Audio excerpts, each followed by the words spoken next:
For a while, it looked like Google had completely lost the AI race. When conversational AI exploded into the mainstream, one company dominated the conversation: OpenAI. ChatGPT became the fastest-growing consumer technology product in history, gathering tens of millions of users in a matter of weeks and reaching hundreds of millions not long after.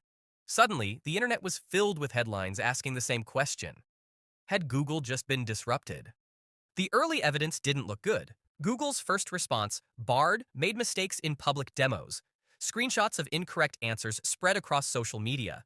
Critics argued that the company had grown too large, too bureaucratic, and too cautious to compete with faster startups. Meanwhile, other tech giants were also charging into the space.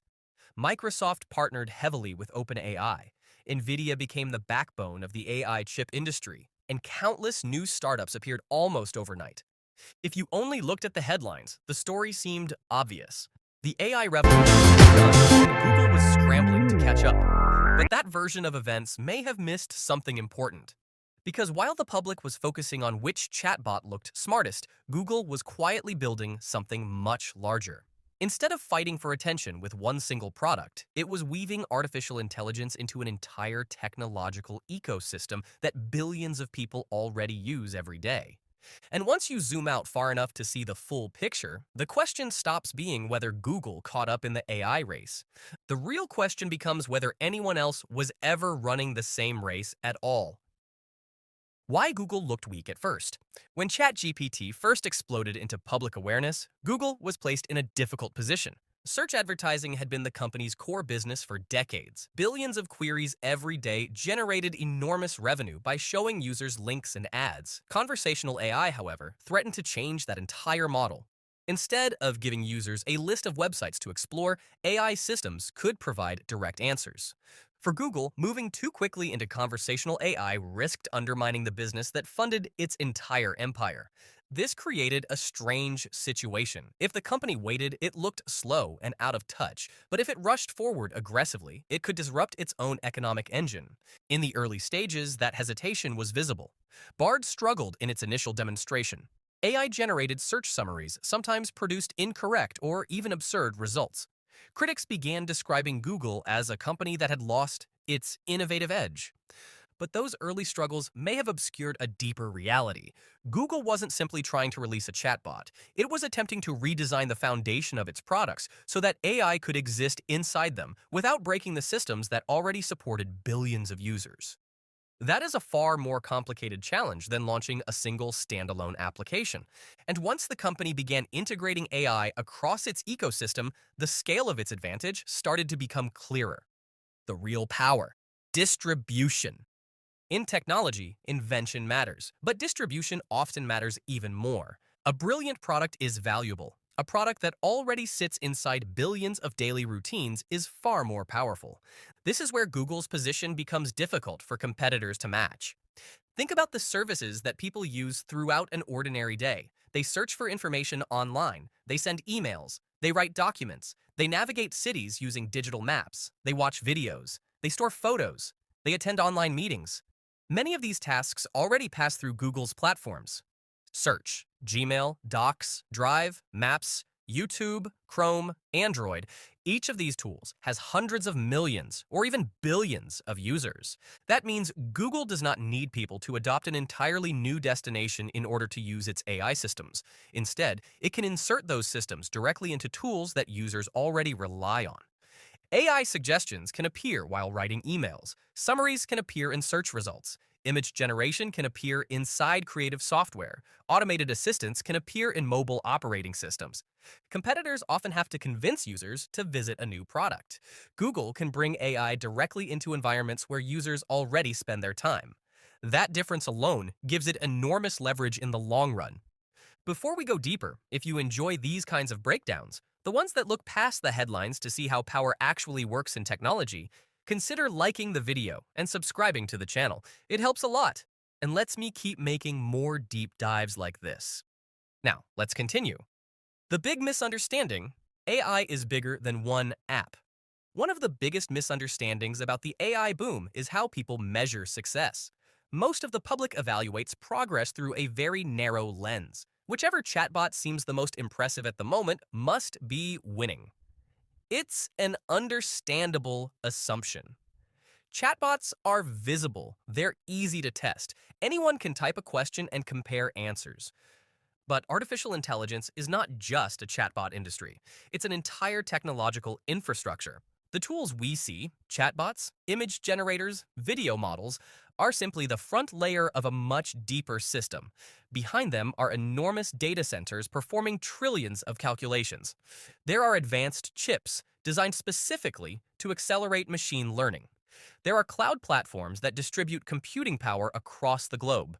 And there are software ecosystems where AI tools are integrated directly into everyday workflows. In other words, the AI economy has multiple layers, and different companies dominate different parts of that stack.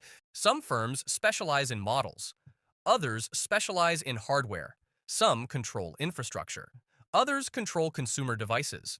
Google is unusual because it operates across nearly all of those layers at once. That difference changes the entire equation.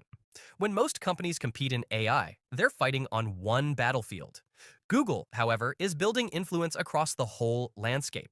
And that structural advantage becomes much more obvious once you look at how the AI boom actually unfolded.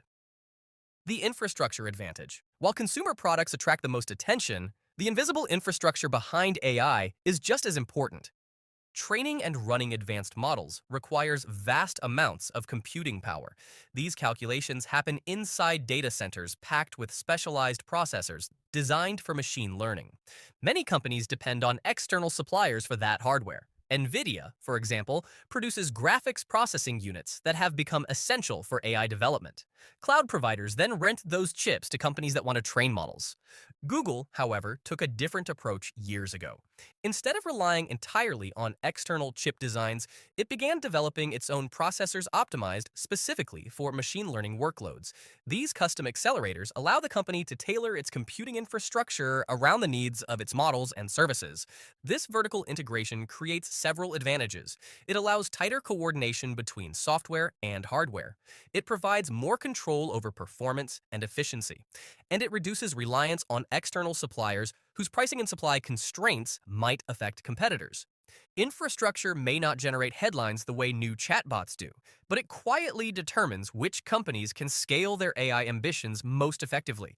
And here again, Google's strategy places it in a strong position. The advantage of endurance. Another overlooked factor in the AI race is resilience. Smaller companies often face intense pressure to demonstrate rapid success. A single failed launch can damage investor confidence or threaten future funding. Google operates under very different conditions. The company generates enormous revenue from multiple businesses: advertising, cloud computing, mobile platforms, and digital services.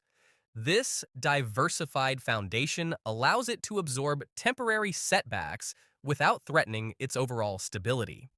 A flawed AI product does not erase YouTube. A disappointing demo does not eliminate Android. Even if one project struggles, the broader ecosystem continues operating. This stability allows Google to experiment, learn, and iterate over time. In long technological transitions, endurance can be as valuable as innovation. Companies that remain present through multiple generations of technology often accumulate advantages that newcomers struggle to replicate. And Google has been investing in artificial intelligence research for decades. Pressure on the entire industry. Because Google operates across so many parts of the AI landscape, its strategy affects numerous competitors simultaneously. Chip manufacturers face competition as Google develops alternative hardware. Cloud providers must compete with its global infrastructure network. Software companies confront AI features embedded directly into widely used productivity tools. Device makers face new AI-driven operating system capabilities. Instead of challenging a single rival, Google's ecosystem creates pressure across multiple industries at once. This dynamic makes the competitive landscape far more complex than a simple rivalry between two chatbots. Different companies may lead in specific areas. Some may produce exceptional models. Others may dominate particular hardware segments. But few organizations operate across as many layers of the technology stack as Google does. And when one company participates in multiple layers simultaneously, improvements in one area can reinforce advantages in others. It would be premature to declare the AI race completely finished. Technology evolves quickly, and powerful competitors remain deeply invested in shaping the future of artificial intelligence. OpenAI continues developing advanced models. NVIDIA remains a dominant force in specialized chips. Microsoft, Apple, Meta, and many others are building their own AI strategies. But the long-term landscape may not be determined solely by which model performs best on a benchmark. Instead, the outcome may depend on which companies control the systems where artificial intelligence becomes part of everyday life. Distribution networks, computing infrastructure, software ecosystems, research talent, and financial resources all play a role in that equation. When you look at those factors together, Google's position becomes difficult to ignore.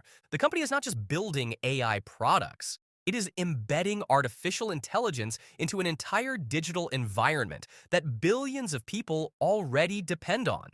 And if the future of computing truly revolves around AI assistants woven into every device and service, the company that already sits at the center of those systems may hold the most powerful advantage of all.